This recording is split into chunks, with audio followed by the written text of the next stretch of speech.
On a scorching morning in September 1942, somewhere in the Egyptian desert behind General Montgomery's lines, Commander Richard Daniel crouched beside a fuel supply depot and watched American gasoline drain into the sand.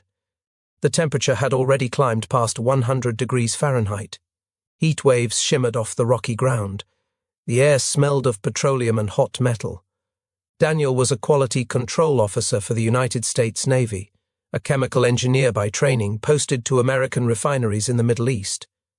His job was to ensure that fuel shipped from America actually reached the combat vehicles that needed it. But that morning, Daniel witnessed something that would haunt him for the rest of the war. Stacked before him were hundreds of American fuel cans, 5-gallon containers manufactured in the United States, shipped across the Atlantic through submarine-infested waters, unloaded at Egyptian ports, transported by rail to this depot. They were supposed to feed Montgomery's tanks for the coming offensive against Rommel. Instead, they were bleeding gasoline through split seams and corroded joints. The desert sun had turned each can into a swelling, leaking disaster. The thin metal expanded in the heat. Seams that had been tight in a Pennsylvania factory were now separating under the relentless Egyptian sun. Dark stains spread beneath the stacked containers. The smell of evaporating fuel hung in the air like an accusation. Daniel picked one up. The rolled seams along the bottom had already started to separate. Fuel dribbled down his hand, staining his uniform sleeve. The screw cap was corroded, the threads stripped from rough handling during transport. He needed a wrench just to open it. He threw it back onto the pile in disgust. 40%. That was his estimate after 3 days of inspection, a figure he later admitted was deliberately inflated to provoke alarm in Washington. But even if the true losses were somewhat lower, the scale of waste was staggering. Fuel shipped from America to Egypt was being lost to evaporation, spillage, and container failure before it ever reached a combat vehicle. American workers produced it. American sailors transported it through submarine-infested waters. American taxpayers funded it.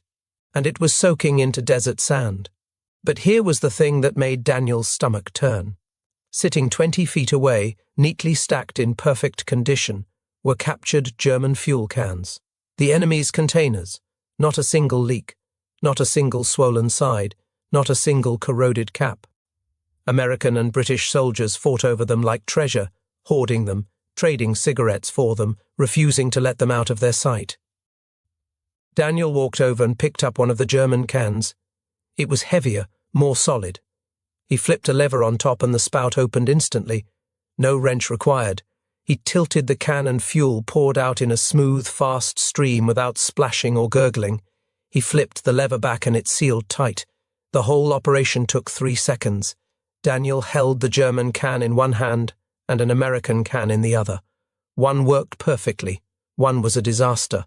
And the Americans had been using the disaster for nearly 3 years of war. Daniel set down the cans and stood in the Egyptian sun, trying to understand how this had happened. How had America, the most industrially advanced nation on Earth, failed to produce a simple fuel container that worked?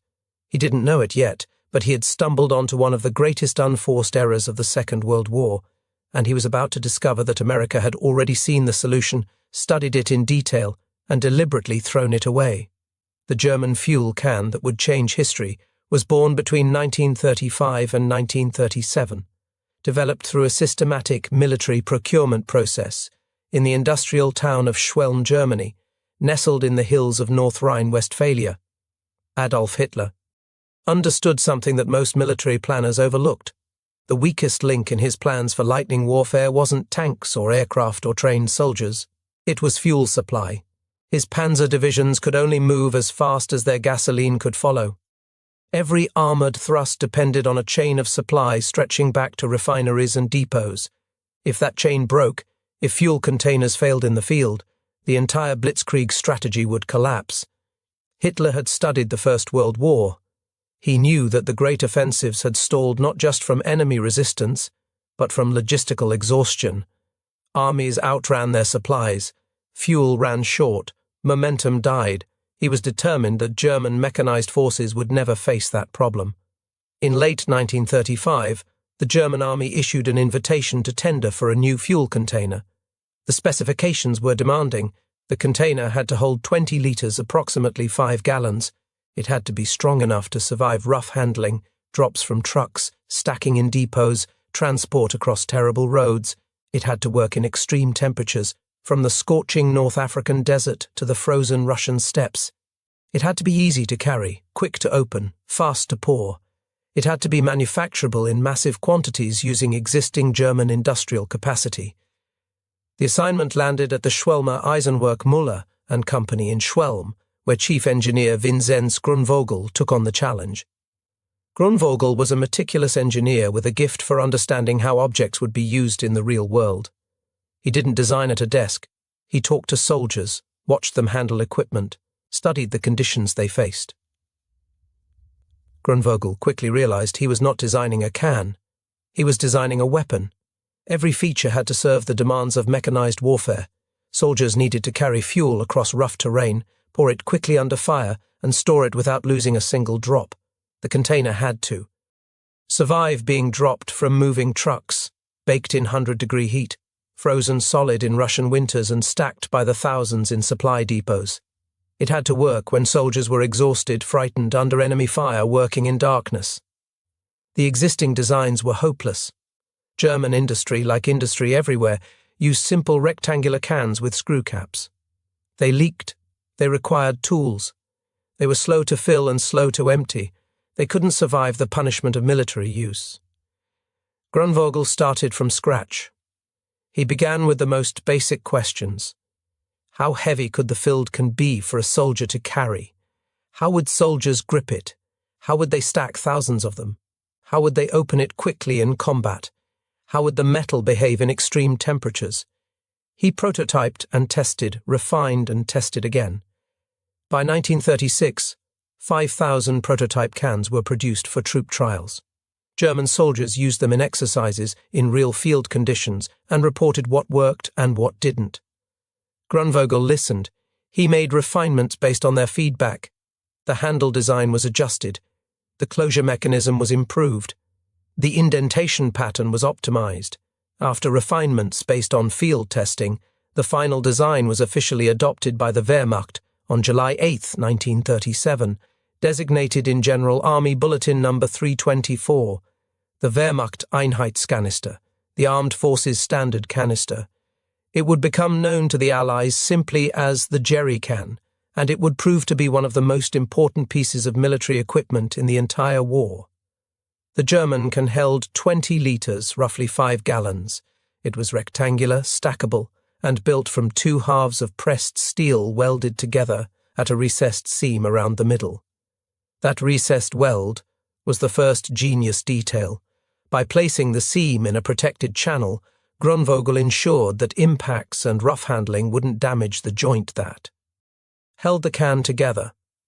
When a can was dropped or struck, the impact hit the flat sides, not the vulnerable seam. It was a small thing. It made all the difference. The sides featured distinctive cross-shaped indentations. These weren't decorative. They strengthened the can's structure while allowing the metal to flex when fuel expanded or contracted with temperature changes.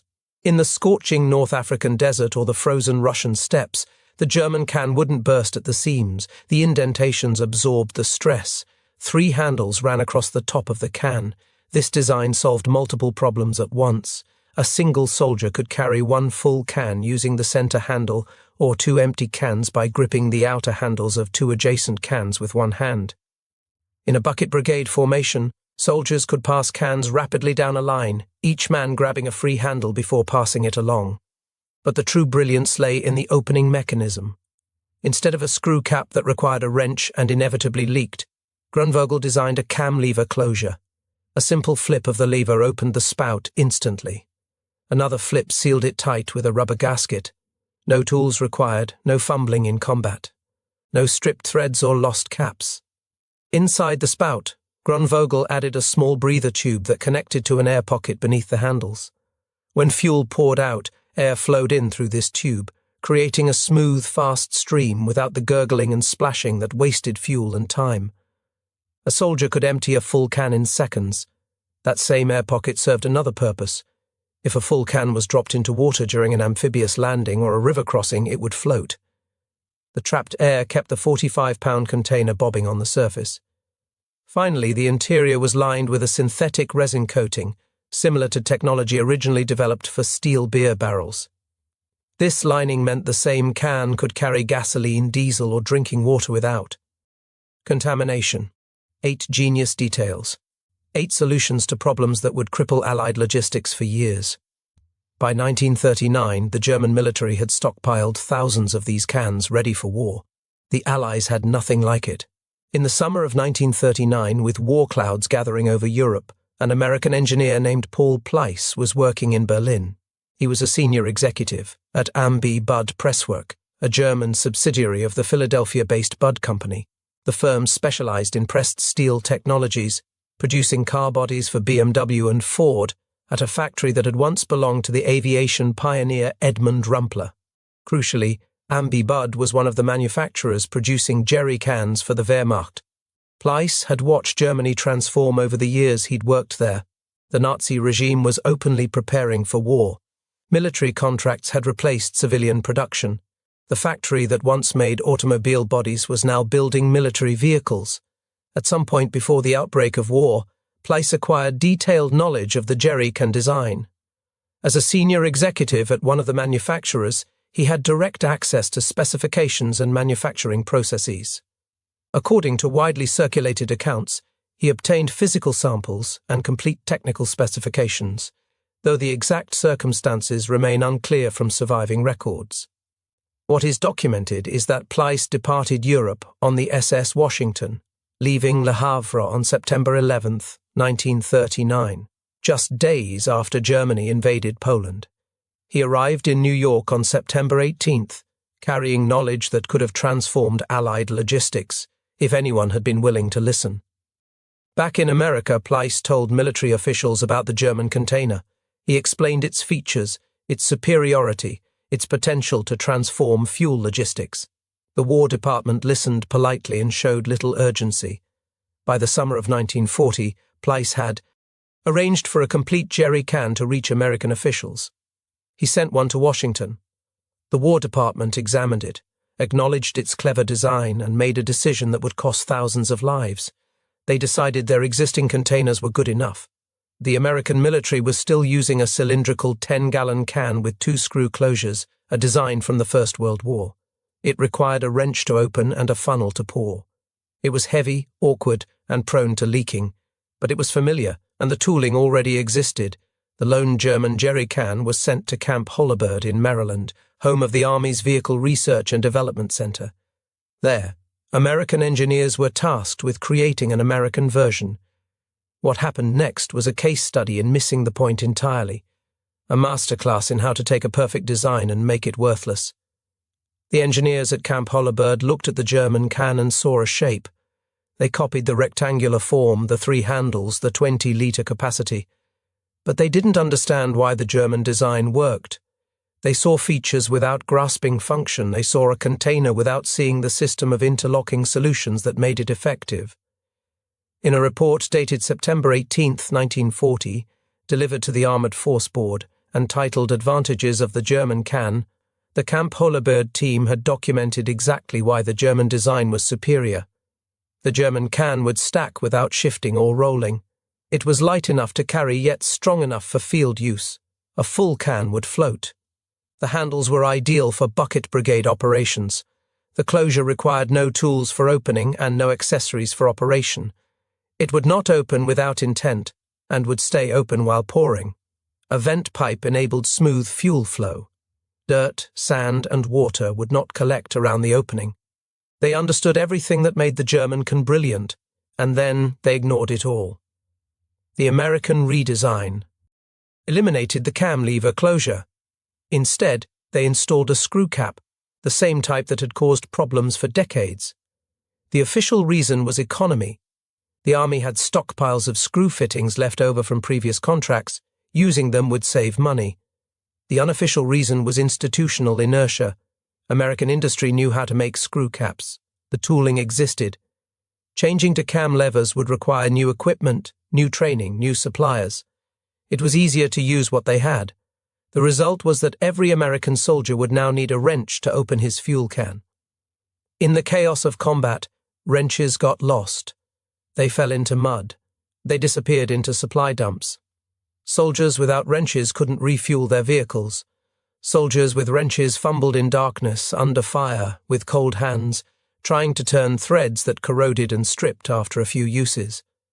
The German soldiers flipped a lever in 3 seconds. American soldiers needed a tool and 30 seconds of fumbling. The redesign also eliminated the spout design that allowed easy pouring. A funnel was now required to transfer fuel without spilling. Another tool to carry, to lose, to fumble with. German soldiers tilted and poured. American soldiers hunted for funnels while gasoline splashed on their boots. The recessed welded seam was replaced with rolled seams around the bottom and one side. Rolled seams were cheaper and faster to produce. They required less skilled labor and simpler equipment. In a factory, rolled seams made perfect sense. In a war zone, they were a disaster. Rolled seams failed when cans were dropped. They split when cans expanded in heat. They leaked when cans were stacked, and the weight compressed the bottom layers. Any petroleum engineer could have explained that storing gasoline in a container with rolled seams was inherently unsafe. The Germans had known this. That was why Grunvogel used a single welded seam placed in a protected recess. The engineers at Camp Holabird either didn't ask the right questions or didn't listen to the answers. The interior synthetic resin lining was eliminated entirely. The official reasoning was that the lining added cost and manufacturing complexity. What the accountants didn't understand was that the lining served multiple purposes. It protected the metal from corrosion, which extended the can's service life. It prevented fuel from picking up metallic taste, which could indicate contamination. Most importantly, it meant the same can could carry gasoline, diesel, or drinking water without cross-contamination. Without the lining, American cans couldn't safely be used for water. Soldiers in desert environments, where water was as critical as fuel, couldn't use their fuel cans to carry water when needed. They needed separate containers, separate logistics, separate problems. The air pocket and breather tube disappeared from the American design. These features had enabled German cans to pour quickly and smoothly, to float when dropped in water, and to accommodate temperature expansion without bursting. Without them, American cans poured slowly and splashed fuel everywhere. They sank when dropped during amphibious operations. They burst at the seams when the desert sun heated their contents. The cross-shaped indentations that strengthened German cans, while allowing flex, were replaced with a simplified X pattern that provided less structural flexibility. The American cans would be more likely to burst in extreme temperatures, less able to survive impacts, weaker overall. 8 genius details. The Americans missed every single one. They kept the shape and threw away the function. The redesigned American jerry can entered production. First contracts were let in September 1940, and the first American-made jerry cans were delivered in March 1941. The cans were lighter than the German original, 10 pounds versus 11.5 pounds empty. That was the only improvement. In every other way, it was a step backward, a monument to the arrogance that assumed American engineers could improve on a design they didn't understand. Meanwhile, crates of obsolete screw-cap fittings sat in army warehouses, finally finding a use. The money saved on those fittings would be repaid many times over in fuel lost to leaking containers, vehicles stranded without fuel, and soldiers who died because their tanks ran dry at the wrong moment. The British took a different approach. When British forces first encountered German jerry cans during the invasion of Norway in 1940, they immediately recognized the superior design. These were the Jerry's cans, they said, using slang for Germans. The name stuck. Later that year, Pleiss was in London. British officers asked him about the can's design and manufacture. Pleiss provided technical knowledge from his experience at Amby Budd. The British examined the design carefully, documented every feature, and made a decision that would help win the war. They copied it exactly. British companies, including Briggs Motor Bodies, Vauxhall Motors, and the Pressed Steel Company, began manufacturing faithful reproductions of the German design. Same cam lever closure, same recessed weld, same breather tube, same synthetic resin lining. The British understood that the German engineers had already solved every problem. There was nothing to improve. By early 1943, 2 million British-made jerry cans had been shipped to North Africa. But America remained oblivious. For 2 more years, American soldiers would suffer with inferior containers while their allies used captured German cans and British copies. The cost of America's mistake became horrifyingly clear in the North African desert. But before we return to that desert, we need to understand what the Allies were fighting with before the jerry can arrived. At the start of the Second World War, the British Army relied on a container officially known as the petrol, oil and water can. Soldiers called them flimsies. The name was bitterly accurate. These 4-gallon cans were made from thin tin plate, typically manufactured where labour was cheap. 5 pieces of flat metal were welded together with crimped or soldered seams. The can had a single handle on top, a bent piece of metal that cut into hands and made carrying awkward. It required a wrench to remove the screw cap and a funnel to pour without spillage. The flimsy had been designed for peacetime transport of lamp kerosene along paved European roads. It was adequate for that purpose. It was utterly inadequate for mechanized warfare in harsh conditions. But when war came, the British Army had nothing else. Millions of flimsies were in inventory. Changing designs would take time. Time was something the British didn't have. In the North African campaign, flimsies proved catastrophic. The consequences would shape the entire war in that theatre. The desert was unforgiving to poorly designed equipment. Temperatures soared past 120 degrees Fahrenheit in summer. Sand worked its way into every seam and joint. The terrain was rock-strewn and brutal, shaking vehicles and cargo until weaker components failed. The flimsies were never designed for this. They had been made for gentle transport along European roads, not the punishment of mechanized desert warfare. The crimped seams split during transport over rough terrain. Every journey across the rock-strewn desert was a gauntlet that the flimsy containers rarely survived intact. Trucks bounced over wadis and through shell craters. Cans slammed against each other, against the truck bed, against anything hard. Each impact stressed the seams. Each stress brought them closer to failure. A single journey across the desert could transform a shipment of sealed cans into a pile of leaking wrecks. Some flimsies lost 20% of their contents before reaching their destination. Others lost 50% or more. The loss rate depended on distance, terrain, temperature, and luck. None of these factors were controllable. One quartermaster reported that his 70,000 gallons of fuel had been reduced to just 30,000 gallons during transport. When he complained, he was told that even this was considered a good effort, 30,000 gallons out of 70,000, a loss rate of 57%. More than half the fuel gone before it reached any vehicle. When flimsies were stacked for shipping, the upper layers crushed those below. The thin metal couldn't support the weight. Seams popped, fuel leaked. In the holds of cargo ships, this meant gasoline accumulating in the bilges. The vapors built up. Sailors worked in an atmosphere that could explode at any spark. At least one ship was lost when the accumulated fuel ignited. The crew never had a chance. In the hot desert sun, the problems multiplied. The thin metal expanded faster than the seams could accommodate. Cans swelled grotesquely. Seams burst. Fuel sprayed across supply dumps. The smell of evaporating gasoline became the signature scent of Allied logistics in North Africa. Every transfer from one container to another required a funnel, and funnels meant spillage. Soldiers watched precious fuel splash on the ground, on their uniforms, on vehicles that were waiting to be refueled. Each drop lost was a drop that wouldn't power a tank or an aircraft. Each drop lost was a German advantage. British historian Desmond Young, who served in North Africa and later wrote a biography of Field Marshal Rommel, captured the frustration perfectly. No one who did not serve in the desert, he wrote, could realize to what extent the difference between complete and partial success rested on the simplest item of equipment. And the worst. Whoever sent our troops into desert warfare with the petrol tin has much to answer for.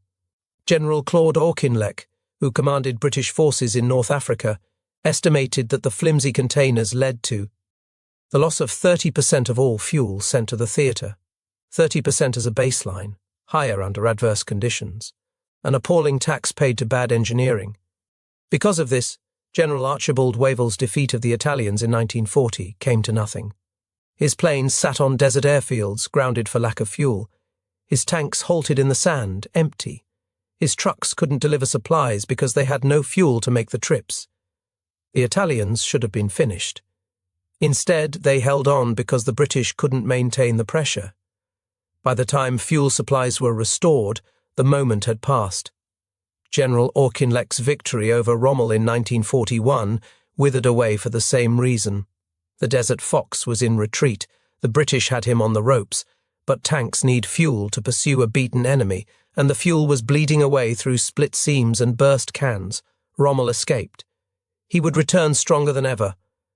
In 1942, General Bernard Montgomery approached El Alamein differently. He refused to attack until he had accumulated overwhelming supplies. Among those supplies were thousands of captured German jerrycans and newly manufactured British copies. For the first time, British fuel would arrive at the front intact. Montgomery won at El Alamein for many reasons, but reliable fuel containers were one of them. The only good thing British soldiers found to do with empty flimsies was convert them into cooking stoves. They called these improvised devices Benghazi burners or Benghazi boilers. Cut a flimsy in half, fill the bottom with sand, pour in some gasoline, light it.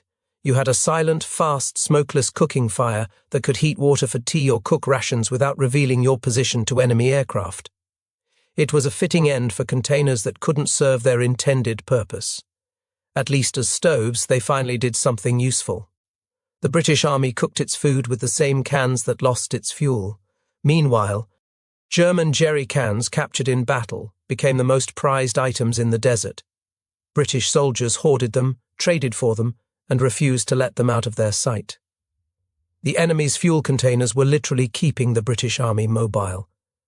After the second capture of Benghazi at the end of 1941, large numbers of German jerrycans fell into Allied hands.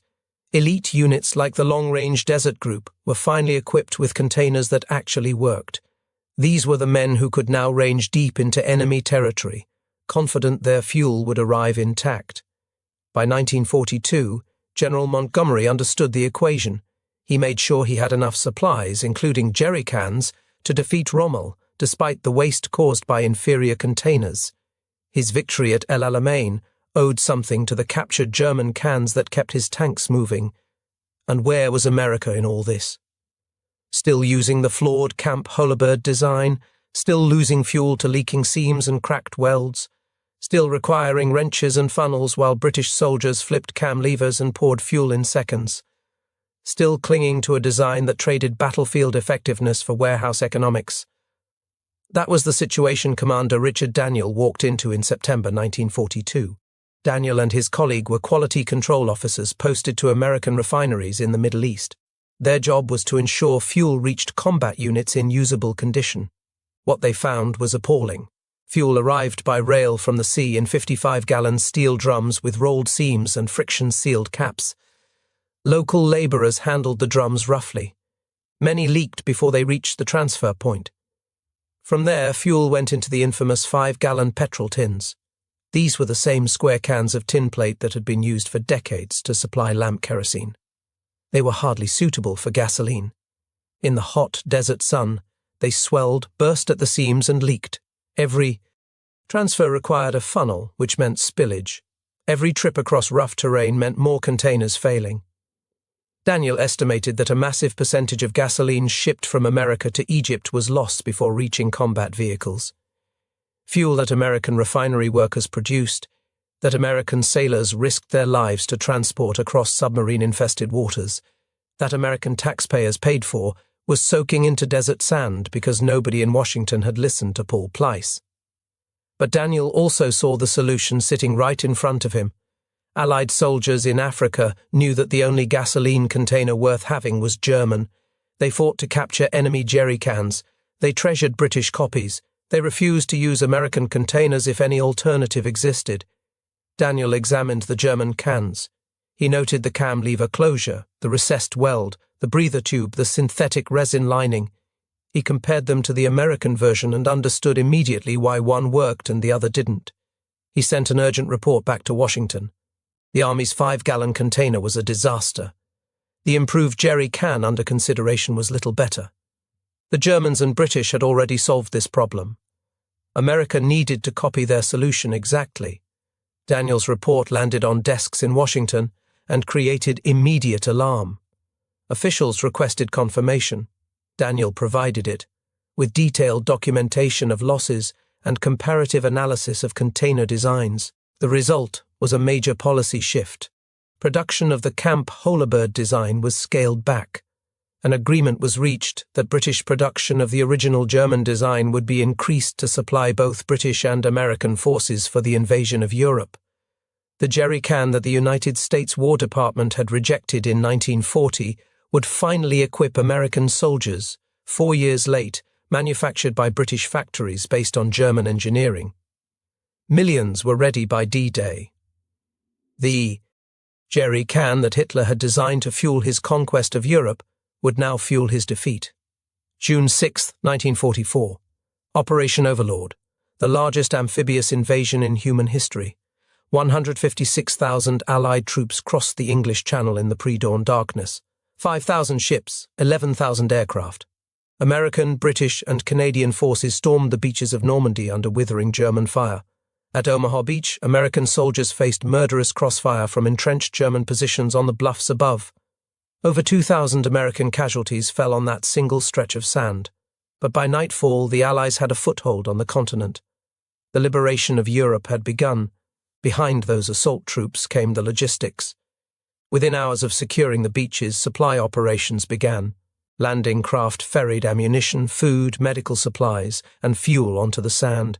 Every bullet, every bandage, every gallon of gasoline had to cross the channel and make its way inland. The invasion could only succeed if the supply chain held. For 7 weeks, Allied forces fought through the hedgerows of Normandy.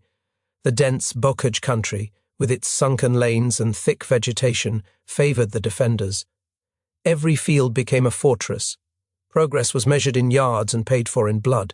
By the end of July, more than 1 million Allied soldiers were ashore in France, but they remained confined to a lodgment only 50 miles wide and 20 miles deep, roughly half the size of Long Island. The invasion seemed in danger of bogging down into the trench warfare of 1914. Then came the breakout. On July 25th, Operation Cobra punched through German lines south of St. Lo. American bombers carpeted the German positions. Infantry and armour surged through the gaps. Suddenly, Allied forces burst out of the confined Normandy hedgerows and onto the open fields of central France. General George Patton's Third Army, held in reserve, until now, was unleashed. Patton was the perfect commander for this moment. Aggressive, relentless, impatient with caution. His tanks raced eastward with a ferocity that stunned the Germans, 80 miles in a week, then 100 miles, then further still. The Wehrmacht was in retreat, their lines collapsing faster than anyone had predicted. Patton pushed his men and machines to their limits. He didn't want to give the Germans time to regroup. He knew that momentum in warfare is a weapon as powerful as any tank gun. Keep moving, keep attacking, keep the enemy off balance. His philosophy was simple. A good plan violently executed now is better than a perfect plan executed next week. Paris fell on August 25th. French resistance fighters rose up within the city. Free French forces under General Leclerc entered the capital. The swastika came down from the Eiffel Tower. After 4 years of occupation, France was being liberated. Victory seemed within reach. Then Patton's tanks began grinding to a halt. Not from enemy action, not from battle damage, from empty fuel tanks. On an average day, Patton's Third Army and General Courtney Hodges' First Army consumed a combined 800,000 gallons of gasoline. Think about that number. 800,000 gallons. Every single day. 28 divisions were advancing across France and Belgium, each requiring 700 to 750 tons of supplies per day. Ammunition, food, medical supplies, spare parts, but mostly fuel. Without fuel, tanks were just steel boxes. Without fuel, trucks couldn't deliver ammunition. Without fuel, the advance would stop, and the logistical system couldn't keep pace. The problem was geography and destruction. The railways had been bombed to pieces by the Allies themselves before D-Day, a necessary destruction that had helped isolate the Normandy battlefield, but now crippled supply lines. French railway workers had sabotaged what the bombs had missed. The elaborate rail network that had moved goods across France for decades was now a tangled wreck of twisted steel and shattered bridges. The Germans still held the major cargo ports. Le Havre wouldn't fall until September 12th. Antwerp, the great prize, wouldn't be captured until September 4th, and its approaches wouldn't be cleared of German resistance until late November. Until then, everything had to come through the congested Normandy beaches and the single artificial Mulberry Harbour that had survived the great storm of June 19th. From those beaches, supplies had to travel hundreds of miles by truck over narrow French roads to reach the front lines. Roads built for peacetime traffic were now carrying the weight of modern mechanized warfare. They crumbled under the endless convoys. Bridges groaned under loads they were never designed to bear, and every mile of distance was a mile of potential failure for the supply chain. General Omar Bradley later wrote in his autobiography that, on both fronts, an acute shortage of supplies governed all operations. That dull subject again, he called it. But there was nothing dull about tanks sitting empty while German forces regrouped. In these desperate days of late August 1944, American commanders conceived the Red Ball Express during a 36-hour brainstorming session. Named after railroad slang for express freight, it was a massive trucking operation that would become one of the greatest logistical achievements in military history. Over 6,000 trucks were organized into non-stop convoys running on dedicated one-way routes. One road northbound, one road southbound, both reserved exclusively for military traffic. French civilians were barred from using them. Signs with distinctive red balls marked the routes. The drivers ran around the clock, 20 hours a day with only brief rest stops. They covered up to 350 miles each way, from the Normandy beaches to supply dumps near Chartres and beyond. They drove at night without headlights to avoid German aircraft, navigating by the faint glow of blackout lights on the truck ahead. They pushed their vehicles until the engines gave out, then hitched rides back for replacements and started again. Roughly 75% of Red Ball Express drivers were African American soldiers. The army was segregated, and black troops were typically assigned to support rather than combat roles. These men faced the danger of enemy strafing runs, the exhaustion of endless driving, and the discrimination of a nation that refused to acknowledge their courage. They drove through villages where French civilians cheered them as liberators. They pushed through checkpoints where German aircraft strafed their convoys. They wrestled with worn-out trucks, bald tires, and engines that overheated on the endless runs. When vehicles broke down, they fixed what they could and abandoned what they couldn't. They slept in their cabs, ate cold rations on the move, and kept driving. The conditions were brutal. Summer dust coated everything. Autumn rains turned roads to mud. Drivers went days without proper rest. Accidents were common on the blackout runs, trucks colliding in the darkness or sliding off rain-slicked roads. Some drivers were killed by German aircraft, others died in crashes. Most just kept driving until the exhaustion and the stress wore them down to nothing. They kept the liberation moving anyway. Without the Red Ball Express, without those predominantly black drivers, Patton's advance would have stopped dead. The liberation of France was carried on the backs of men who weren't even allowed to eat in the same mess halls as their white counterparts. And what filled many of those trucks? Jerry cans. 5-gallon containers stacked by the hundreds, each one carrying the fuel that kept Patton's tanks advancing. When fuel tankers weren't available, petroleum moved in 55-gallon drums and 5-gallon jerry cans.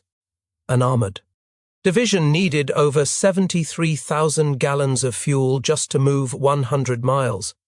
A single 2.5-ton truck could carry 875 gallons in jerry cans. Do the math. It took fleets of trucks carrying thousands upon thousands of cans to keep the armour rolling. From August 25th through November 16, 1944, the Red Ball Express operated continuously. Motor transport services hauled over 412,000 tons of supplies, including vast quantities of fuel stored in jerry cans. On its peak day, August 29th, the Red Ball Express delivered over 12,000 tons of supplies using nearly 6,000 vehicles. By Victory in Europe Day, some 21 million Allied jerry cans were scattered across the continent. 21 million. The German design that Hitler had stockpiled for Blitzkrieg was now powering the Allied advance that would destroy his Reich. The losses were staggering, a testament to the chaos of modern mechanized warfare. Soldiers were supposed to return empty cans to collection points for refilling. In theory, the same can could make dozens of trips between depot and front line. In practice, empty cans were abandoned everywhere. In the desperate race across France, soldiers had no time to organize logistics properly. Empty cans were thrown from moving trucks to save weight. They were used as stepping stones across muddy fields. They propped up tables in field headquarters. They became improvised latrines, toolboxes, cooking pots, and furniture. Some were simply left where they fell, forming metallic carpets across the French countryside. In October 1944 alone, 3.5 million jerry cans were reported lost. 3.5 million in a single month. The shortage became so severe that it threatened to slow the advance. Fuel was available in rear areas, but there weren't enough containers to carry it forward. The logistical miracle was choking on its own success. The American military offered cash rewards to French civilians for returning empty containers. The prize system spread across liberated France. French schoolchildren scoured fields, ditches, and roadsides, collecting discarded cans and hauling them to collection points. They searched hedgerows and farmyards, drainage ditches, and abandoned bivouacs. Every recovered can was another trip's worth of fuel that could reach the front. Approximately 1 million cans were recovered this way. French farmers found jerry cans useful for their own purposes and kept many that might otherwise have returned to military use. The cans made excellent containers for milk, water, fertilizer, and 100 other farm needs. To this day, World War II-era jerry cans turn up for sale at markets throughout Normandy. They surface in old barns, in estate sales, in the collections of militaria enthusiasts who recognize the distinctive German design. But even with the losses, even with the chaos, the jerry cans kept fuel flowing to combat vehicles. The system bent but didn't break. The advance continued. The Germans retreated toward their homeland. And the humble fuel container, the one piece of equipment that nobody wrote songs about, proved decisive. The scale of the operation was staggering. Thousands of trucks running day and night, millions of jerry cans cycling between rear areas and the front. A river of fuel flowing across France measured not in barrels, but in individual 5-gallon containers. Each can was filled, transported, emptied, and ideally, returned to be filled again. The entire system depended on those rectangular steel containers with their distinctive cross indentations and 3 handles. Allied commanders understood what had happened. The jerry can had enabled an advance across France that exceeded even the pace of the German Blitzkrieg of 1940. American armies had advanced faster than the German armies that invented lightning warfare. The student had surpassed the teacher, and the jerry can, a German design turned against its creators, had made that possible. The irony was perfect. Hitler had developed the jerry can to fuel his conquest of Europe. Instead, it fueled his defeat. The container that carried gasoline for German panzers rolling into Poland carried gasoline for American tanks rolling into Germany. The innovation that enabled Blitzkrieg enabled the liberation. In the official records in Washington, little is said about the jerry can's contribution. A military report notes simply that a sample of the jerry can was brought to the office of the quartermaster general in the summer of 1940. No mention of the rejection, no mention of the flawed redesign, no mention of Commander Daniel's urgent report from Egypt, no admission of error. The institutional memory prefers silence to embarrassment. The American failure wasn't corrected until Commander Daniel's report from Egypt forced Washington to confront reality. By then, the war was 3 years old. Countless tons of fuel had been lost to leaking containers. Operations had stalled for lack of gasoline. Men had died because their vehicles ran dry at critical moments. All because officials in Washington had assumed they knew better than the German engineer who had actually solved the problem. The jerry can story reveals a pattern that appears throughout military history. Innovation often comes from unexpected places. The best solutions sometimes belong to the enemy, and institutions frequently reject what they didn't invent themselves. Paul Pleiss never received official recognition for transferring jerrycan technology to the Allied cause. He served as European industry consultant to the Board of Economic Warfare during the war and achieved the rank of colonel, but died in 1947 without acknowledgement for his contribution. Commander Daniels' report saved the Allied fuel supply, but his name is largely forgotten outside specialized military history. The jerrycan itself, the humble container that helped enable the liberation of France, receives no monuments. No museum exhibits celebrate its 8 genius details. No historians write best-selling books about Vinzenz Grunvogel and his revolutionary design. Today, the jerrycan remains in service with military forces around the world. NATO countries still use containers based on the 1937 German design. Modern versions have evolved from steel to high-density polyethylene polymer, but the fundamental features remain unchanged. The cam lever closure, the recessed weld, the breather tube, the 3 handles, they all work as well today as they did nearly 90 years ago. Walk into any army surplus store and you can buy a jerrycan. Hold it in your hands, flip the lever and open the spout, feel how solidly it closes, understand that you're holding a piece of engineering perfection that helped determine the outcome of the deadliest war in human history. The lesson is clear. In war, every detail matters. The design of a fuel container seems insignificant compared to tanks and aircraft and battleships.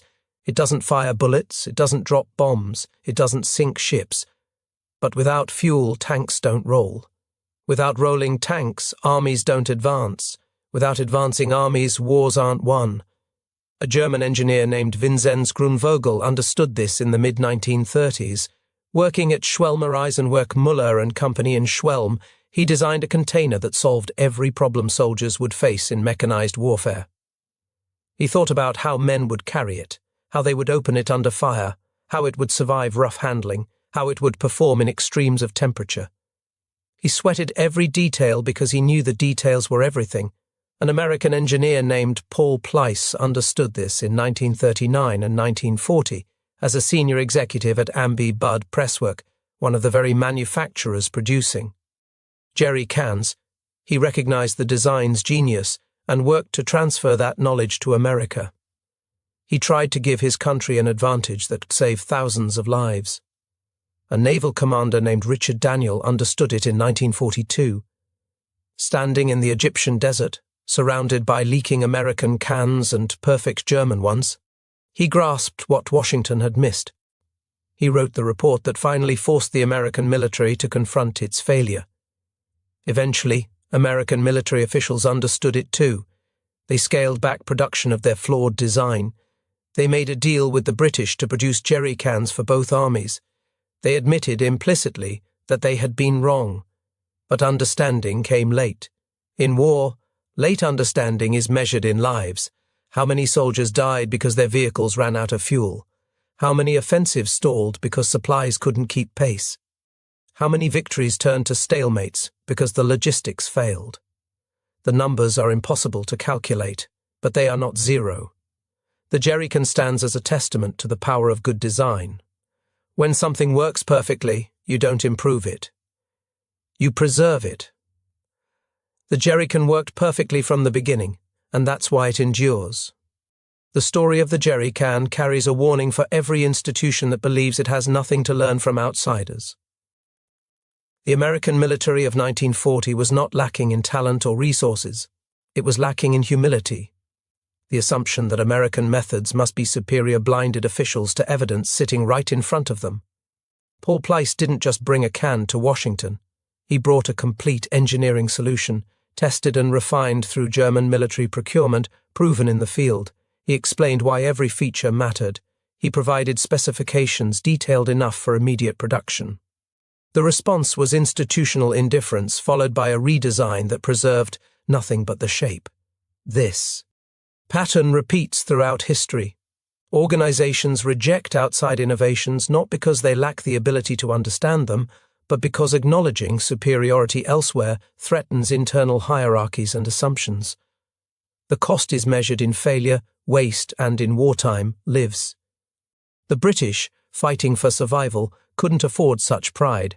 They copied the German design exactly and equipped their forces with containers that worked. America eventually followed their lead, but only after years of unnecessary losses. The Jerry can sit quietly in military museums today, an unassuming artifact proudly displayed right alongside tanks and heavy artillery pieces. Visitors walk past without a second glance. It doesn't look like a weapon. It doesn't look like something that changed the course of history. Yet without it, the liberation of Europe would have ground to a halt. The tanks would have stopped, the trucks would have stalled, the advance would have died. The next time you see a jerry can at a surplus store or in someone's garage, take a moment to appreciate what you're looking at. That simple metal container, with its distinctive shape and clever closure, represents engineering excellence that outlasted the regime that created it. The design was so perfect that we still haven't improved on it. And remember that America almost threw it away. Remember that institutional arrogance nearly cost the Allies one of their most important logistical advantages. Remember that sometimes the best solution already exists, and the hardest part is recognizing it. Sometimes the most important innovations don't announce themselves. Sometimes they just hold gasoline. If you found this story compelling, please take a moment to like this video. It helps us share more of these overlooked stories from the Second World War. Subscribe to stay connected.